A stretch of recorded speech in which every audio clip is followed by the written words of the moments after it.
తెలుగు సాహిత్యనందనం ఛానల్కి స్వాగతం. మనం ఈరోజు చెప్పుకోబోయే అంశం తెలుగులో జానపదంలో ఏ ఏ రచనలు వచ్చాయి, ఆ కర్తలు ఎవరు అని చెప్పేసి చెప్పుకుందాం. అయితే ఇక్కడ ఈ వీడియోలో వచ్చేసి కేవలం రచయితను అలాగే ఆ పుస్తకాన్ని, ఆ గ్రంథాన్ని మాత్రమే తెలపడం జరుగుతుంది. ఇంకా వివరంగా మరొక వీడియోలో తెలుసుకుందాం. ముందుగా నా ఛానల్ని సబ్స్క్రైబ్ చేయవలసిందిగా కోరుతున్నాను. జానపద గేయ సాహిత్యం, తెలుగు జానపద గేయ సాహిత్యం, దీన్ని బి రామరాజు గారు రాయడం అనేది జరిగింది. ఇది సిద్ధాంత వ్యాసము. దీన్ని తెలుగు అకాడమీ వాళ్ళు ప్రచురించడం జరిగింది. ఆ తర్వాత జానపద విజ్ఞాన వ్యాసావళి అని చెప్పేసి జిఎస్ మోహన్ గారు రాయడం జరిగింది. తెలుగు జానపద సాహిత్యము స్త్రీల గేయాలలో సాంప్రదాయము అని చెప్పేసి ఇది వచ్చేసి వసుంధరారెడ్డి గారు రాయడం అనేది జరిగింది. ఇది కూడా సిద్ధాంత వ్యాసం అనుకుంటాను. ఆ తర్వాత జానపద విజ్ఞానము తెలుగు సంస్కృతి అని చెప్పేసి ఒక రచన ఉన్నది. ఇంకా జానపద స్వరూపము, సాహిత్య స్వరూపము అని ఆర్విఎస్ సుందరం గారు, అలాగే జానపద గేయాలు అని చెప్పేసి అనసూయాదేవి గారు, పాలమూరు జిల్లా జానపద గేయాలు కసిరెడ్డి వెంకటరెడ్డి గారు, తెలుగు జానపద సాహిత్యం పురాగాథలు అంటే పురాగాథలు అంటే పౌరాణ నేపథ్యంలో ఉండేటువంటి గాథలను ఎలా జానపదంలో వచ్చేసి యథావిధిగా ఉండదండి, నోటి మాట ద్వారా వచ్చేసి మారుతూ ఉంటుంది. రామాయణంలో అసలు మూల రామాయణం వేరే ఉంటుంది, అలాగే జానపద రామాయణం వేరే ఉంటుంది. ప్రక్షిప్తాలు ఎక్కువగా ఉంటాయి. పుస్తకం గురించి జానపదంలో పౌరాణికంగా ఎలా మారాయి జానపదాలు అని చెప్పేసి రావి ప్రేమలత గారు రాయడం అనేది జరిగింది. ఇది కూడా సిద్ధాంత వ్యాస గ్రంథం. ఆ తర్వాత జానపద గేయాలు సేకరణ, గేయాలను వచ్చేసి గేయాలన్నీ కూడా దాదాపు సేకరించడమే జరుగుతుంది. ఇది ఎల్లోరా గారు సేకరించడం జరిగింది. ఆ తర్వాత వచ్చేసి జానపద శృంగార గేయాలు పేట శ్రీనివాసరెడ్డి, ఇది కూడా వచ్చేసి సిద్ధాంత వ్యాసం. ఆ తర్వాత తెలుగు జానపద గేయ గాథలు, ఇది కూడా సిద్ధాంత వ్యాసం. దీని నాయని కృష్ణకుమారి గారు రాయడం జరిగింది. ఇంకా జానపద గేయ గాథల్లో వచ్చేసి స్త్రీ, ఇది కూడా సిద్ధాంత వ్యాసం. జానపద గేయ గాథల్లో స్త్రీ మూలె విజయలక్ష్మి గారు. సుందర జానపదం ఈ పేరులోనే ఉంది, ఆర్విఎస్ సుందరం గారు. మిన్నేరు అని చెప్పేసి ఇంకొక రచన ఉన్నది. మిన్నేరు మున్నీరు అని చెప్పేసి 2 రచనలు ఉన్నాయి. ఇది నెదురునేని గంగాధరం గారు రాశారు. మిన్నేరు అనేది వాగు పేరు కూడా ఉన్నది ఒకటి. జానపద గేయాలు అని చెప్పేసి 2వ సంపుటి, ఇది 2 సంపుటాలుగా వచ్చింది, ఎల్లోరా గారి సంకలనం. జానపద సాహిత్యం పిల్లల పాటలు అని చెప్పేసి ఇది సిద్ధాంత వ్యాసం, పిహెచ్డి పుస్తకం, పి సరస్వతీదేవి. అలాగే వచ్చేసి అరే జానపద గేయాలు అని చెప్పేసి ఒక రచన ఉన్నది. ఆ తర్వాత వచ్చేసి దీన్ని పేర్వారం జగన్నాథం గారి పుస్తకం ఇది. ఆ తర్వాత వచ్చేసి జానపద గేయాలు అని చెప్పేసి ఇంకొక పుస్తకం ఉన్నది, దీని మీద రచయిత లేరు. ఆ తర్వాత జానపద విజ్ఞాన కోశము అని చెప్పేసి ద్రావిడ యూనివర్సిటీ వాళ్ళు ప్రచురించింది. విజ్ఞాన కోశము అంటే అకారాది పట్టికన ఉంటాయండి. అకారాది పట్టికన ఏమేమి జానపదంలో ఏ ఏ పదాలు దేనికి వాడారు అని చెప్పేసి మీరు వ్యాకరణ పద కోశం అలాగే సాహిత్య కోశాలు ఎలా చూశారో ఇది జానపద విజ్ఞాన కోశం అని చెప్పేసి దాదాపు ఇది వచ్చేసి 1000 పేజీలతో ఉంటుంది ఈ పుస్తకం. ఆ తర్వాత వచ్చేసి తెలంగాణ పల్లెపాటలు అని చెప్పేసి బి రామరాజు గారు వచ్చేసి రాయడం జరిగింది. ఇంకా వచ్చేసి ఆంధ్రుల జానపద విజ్ఞానం అని చెప్పేసి ఆర్విఎస్ సుందరం గారు, ఆంధ్రుల జానపద విజ్ఞానం. తర్వాత తెలుగు జానపద విజ్ఞానం సమాజం సంస్కృతి సాహిత్యం అని ఆచార్య నాయని కృష్ణకుమారి గారు సంపాదకత్వం. దీంట్లో వచ్చేసి వ్యాసాలు ఉన్నాయి. ఇది పొట్టి శ్రీరాములు యూనివర్సిటీ వాళ్ళు ప్రచురించడం జరిగింది. ఆ తర్వాత జానపద విజ్ఞానం పరిశోధన అని చెప్పేసి దామోదరరావు గారి వ్యాసాల పుస్తకం. ఆ తర్వాత జానపద విజ్ఞానాధ్యయనం అని చెప్పేసి మీకు పిహెచ్డి పరిశోధకులకు కానీ అలాగే వచ్చేసి సెట్ జేఆర్ఎఫ్ వాళ్ళు ప్రిపేర్ అయ్యే వాళ్ళకు ఇది చాలా ఉపయోగపడుతుంది. జానపద విజ్ఞానాధ్యయనం. తర్వాత జానపద విజ్ఞానం తెలుగు సంస్కృతి బి రామరాజు గారిది. జానపద విజ్ఞాన పరిశీలనం అని చెప్పేసి వ్యాస సంకలనం, ఇది రావి ప్రేమలత గారిది. జానపద విజ్ఞాన వివేచనము అని చెప్పేసి కురుగంటి శ్రీలక్ష్మి గారిది. తెలుగు జానపద విజ్ఞాన సూచి అని చెప్పేసి జిఎస్ మోహన్ గారు రాయడం జరిగింది. తెలుగు చాటువుల్లో పుట్టు పూర్వోత్తరాలు. చాటువులు అంటే ఏంటిదంటే అప్పటికప్పుడు ఆశువుగా చెప్తే దాన్ని చాటువులు అని చెప్పేసి చెప్పొచ్చు. దీనికి వచ్చేసి బొమ్మకంటి శ్రీనివాసాచార్యులు వచ్చేసి రాయడం జరిగింది. 2 సంపాదకత్వం ఉన్నారు.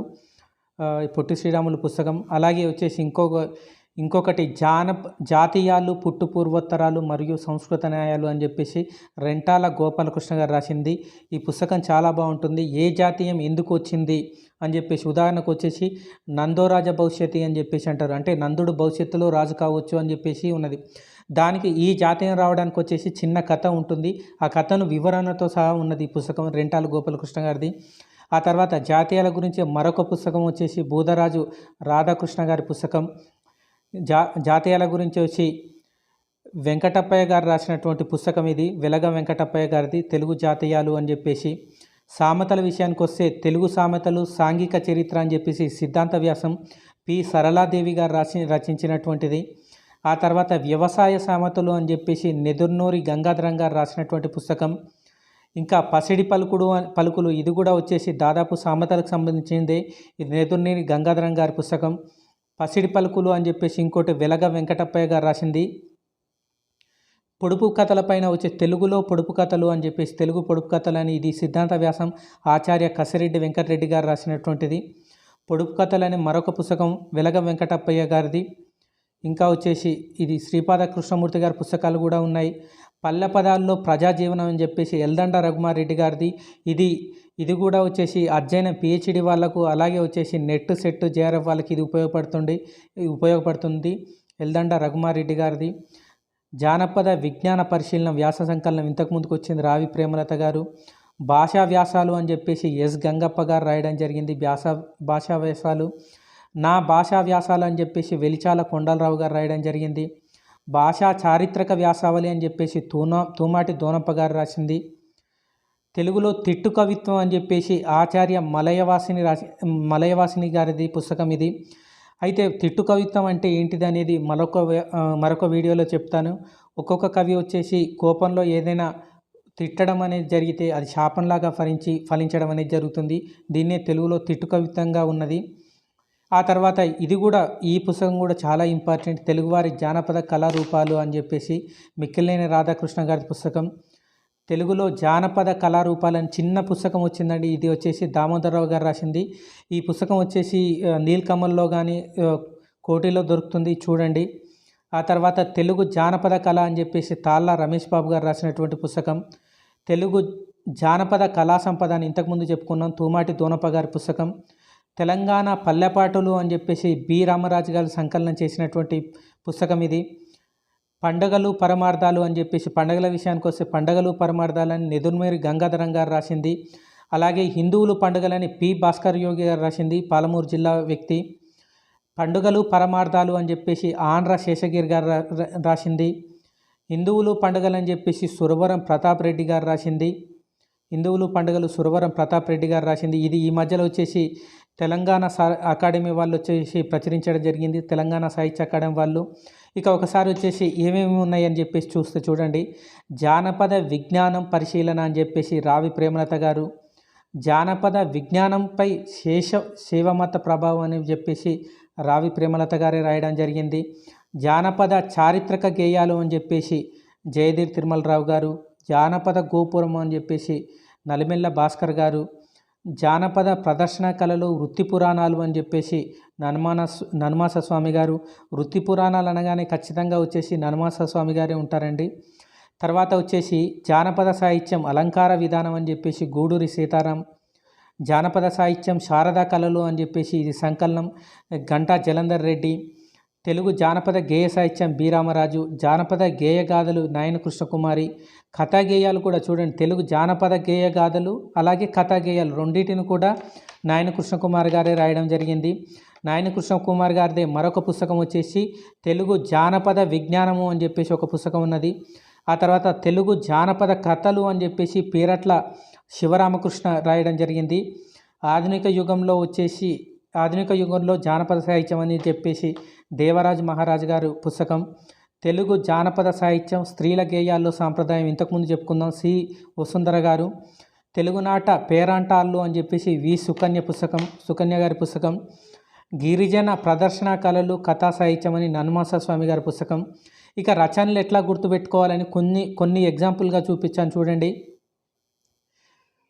ఇక్కడ చూస్తే స్త్రీల రామాయణ పాటలు అని ఉంది. స్త్రీల రామాయణ పాటలను శ్రీపాద గోపాలకృష్ణమూర్తి రాస్తే, స్త్రీల వ్రత కథలను వచ్చేసి నెదురునూరి గంగాధరన్ రాయడం జరిగింది. స్త్రీల పౌరాణిక గేయాలను వచ్చేసి శ్రీపాద గోపాలకృష్ణ రాయడం జరిగింది.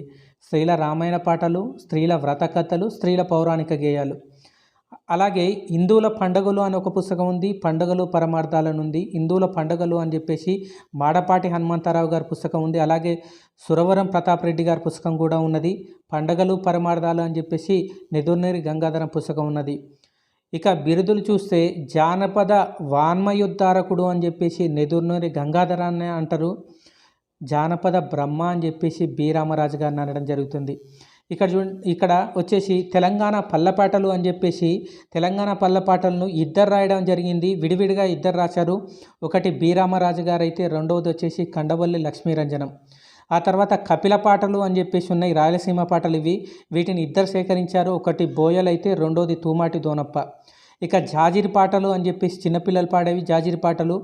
ఇది వచ్చేసి శ్రీపాద గోపాలకృష్ణమూర్తి గారు. అలాగే నాచన సోమన రాసినటువంటి రచనలో కూడా జాజిరి పాటలు కలవు. ఇవన్నీ కూడా ఎక్కువ శాతం వచ్చేసి నెట్లో అడుగుతాడండి ఇట్లాంటి ప్రశ్నలు. ఆ తర్వాత జానపద కళా సంపద ఒకరు రాస్తే, జానపద కళారూపాలు అని చెప్పేసి ఒకటి ఉన్నది.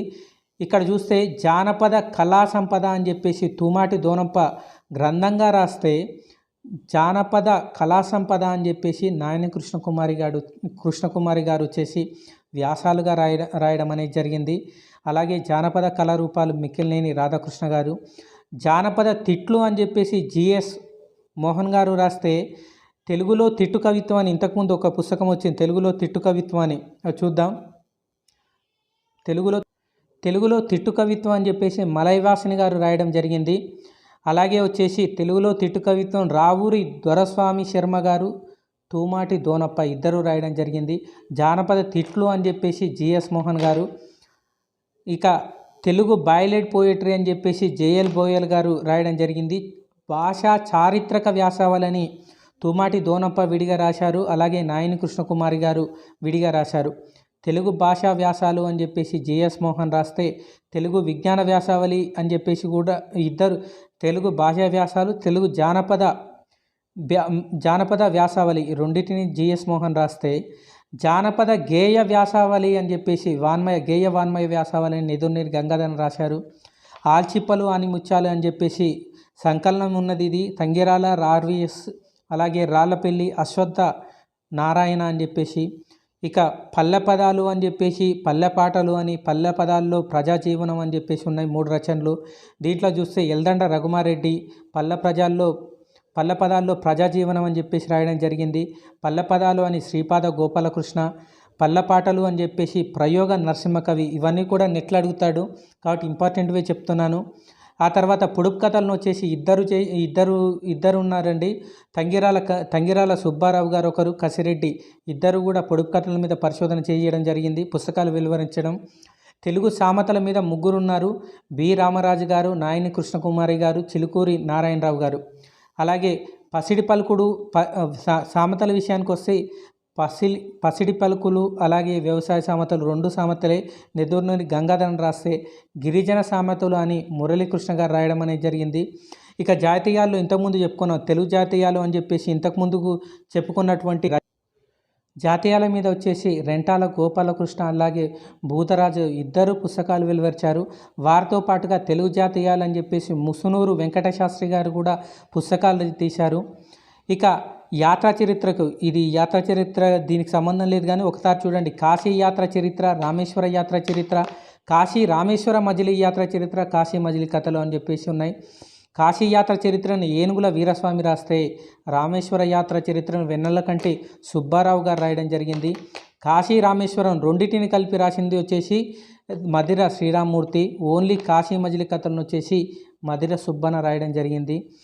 కోలాటం పైన వచ్చేసి 2 వ్యాసాలు రాశారు. ఒకటి తుమాటి దోనప్ప, 2 బి రామరాజు గారు. ఇక మళ్ళొకసారి చూస్తే జానపద విజ్ఞానం అని చెప్పేసి ఆర్వీఎస్ సుందరం, జానపద విజ్ఞానాధ్యయనం అని చెప్పేసి జిఎస్ మోహన్, జానపద విజ్ఞాన వ్యాసావళి అని చెప్పేసి జిఎస్ మోహన్, జానపద వాన్మయము అని చెప్పేసి చింతా దీక్షితులు, జానపద గేయ వాన్మయ పరిచయం అని శ్రీహరి ఆదిశేషువు, జానపద గేయ వాన్మయ చరిత్ర అని చెప్పేసి టేకుమల్ల కామేశ్వరరావు గారు, జానపద కథ గేయలు అని చెప్పేసి నాయన కృష్ణకుమారి గారు, గేయగాథలు అని చెప్పేసి నాయన కృష్ణకుమారి గారు, జానపద గేయ వ్యాసవాల్ని నేదునేరి గంగాధరం గారు రాయడం జరిగింది. ఇవన్నీ కూడా ఇంతకుముందుకు వచ్చిన రచనలో వచ్చాయి. జానపదుల నమ్మకాలు ఈ పుస్తకం రాలేదు, దీన్ని జిఎస్ మోహన్ గారు రాయడం అనేది జరిగింది. అలాగే జానపద కథాశ్రవంతి కె సుమతి గారు రాయడం జరిగింది.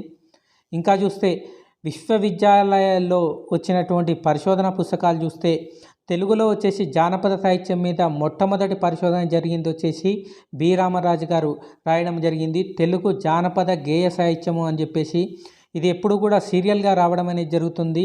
నెట్ ఎగ్జామ్ వాళ్ళకి ఎక్కువగా ఉపయోగపడుతుంది. చూడండి 1956 కానించి బి రామరాజు గారు, ఎస్వి జోగారావు, వింజమూరి సీతాదేవి ఇది ఉంటుంది. ఒకసారి వీళ్ళ రచనలు చూస్తే బి రామరాజు గారు తెలుగు జానపద గేయ సాహిత్యం అని చెప్పేసి, ఎస్వి జోగారావు ఆంధ్ర యక్షగాన వాన్మయ చరిత్ర అని, వింజమూరు సీతాదేవి జానపద సంగీతము అని చెప్పేసి, కర్ణా రాజేశ్వరరావు గారు తెలుగు జానపద గీతములు అని, తంగిరాల సుబ్బారావు అనగానే గుర్తొచ్చేది వీరగాథ కవిత్వం అంతే అండి. ఆ తర్వాత వచ్చేసి తెలుగు జానపద గేయగాథలు నాయన కృష్ణకుమారి గారు, తెలుగు కన్నడ జానపద గేయాలు జానపద గేయాలు ఆర్వీఎస్ సుందరం, పల్లె పదాల్లో ప్రజాజీవనం ఎల్దండ రఘుమారెడ్డి, అనంతపురం జిల్లా స్త్రీల పాటలు జిఎస్ మోహన్, ప్రాచీనాంధ్ర సాహిత్యంలో జానపద విజ్ఞానం టి కిషన్ రావు గారు రాయడం జరిగింది. ఆ తర్వాత వచ్చేసి విశ్వవిద్యాలయం నుంచి ఉస్మానియా విశ్వవిద్యాలయం నుంచి వెలువడినటువంటి పిహెచ్డి పుస్తకాలు నాయని కోటేశ్వరి జానపద గేయాల్లో నిఘంటువులకెక్కని పదాలు అని చెప్పేసి, పి సుమతి తెలుగు జానపద కథలు, రావి ప్రేమలత జానపద సాహిత్యంలో పురాగాథలు ఇంతకుముందు చెప్పుకుందే, పి సరస్వతి పిల్లల పాటలు, జ్యోతిర్మయి వేదాంత పాటలు, ఆర్ వసంతలక్ష్మి జానపద గేయమందలి సంగీతం, దామోదర్రావు తెలుగు సామెతలు, పీరాట్ల శివరామకృష్ణమూర్తి గిరిజనుల పాటలు, అశ్వత్థనారాయణ తెలుగు ప్రజాభాషల్లో జానపద గాథలు కృష్ణగాథలు, గోపులింగారెడ్డి తెలుగులో శ్రామిక గేయాలు అని రాయడం జరిగింది, ఇది ఇంపార్టెంటు. సి వసుంధర స్త్రీల గేయాల్లో జానపద సాహిత్యం, కసిరెడ్డి వెంకటరెడ్డి పొడుపు కథలు, కె రుక్నుద్దీన్ జానపద సాహిత్యంలో అలంకారం, ఇది ఇంపార్టెంటు. యాదగిరి శర్మ జానపద భిక్షు గాయకులు, బుక్క బాలస్వామి మహబూబ్నగర్ జిల్లా జానపద కథలు, శత్రుఘ్నరెడ్డి నల్గొండ జిల్లా గేయగాథలు, స్వామిరెడ్డి కరీంనగర్ జిల్లా గేయగాథలు, ఎల్లారెడ్డి తెలుగులో తెలంగాణలో యక్షగానం పి ఎల్లారెడ్డి, టి పద్మారావు నగర జానపద కథలు, పి సుబ్బాచారి పులుకొండ సుబ్బాచారి జానపద విజ్ఞానంలో ఆశ్రిత సాహిత్యం అని చెప్పేసి, వీరే వచ్చేసి పురాణాలు ఆశ్రిత సాహిత్యం, ఇదే జానపద సాహిత్య విజ్ఞానంలో ఆశ్రిత సాహిత్యం అని చెప్పేసి. ఆ తర్వాత వచ్చేసి ఎండి రాజ్ మహమ్మద్ తెలంగాణ గిరిజనుల మౌఖిక సాహిత్యం, సిహెచ్ యాదయ్య చింతల యాదయ్య నల్గొండ జిల్లా జాతరలు, బి కేశవులు జానపద విజ్ఞానంలో దాసర్లు, జానపద విజ్ఞానంలో బుడిగ జంగాలు, అండమ్మ మాదిరాజ్ అండమ్మ జానపద సాహిత్యంలో శక్తి ఆరాధన, ఇవన్నీ కూడా ఇంపార్టెంట్ అండి. ఇవన్నీ చదువుకోండి. మరొకసారి మరో మంచి వీడియోతో కలుద్దాం. ఛానల్ని సబ్స్క్రైబ్ చేయండి.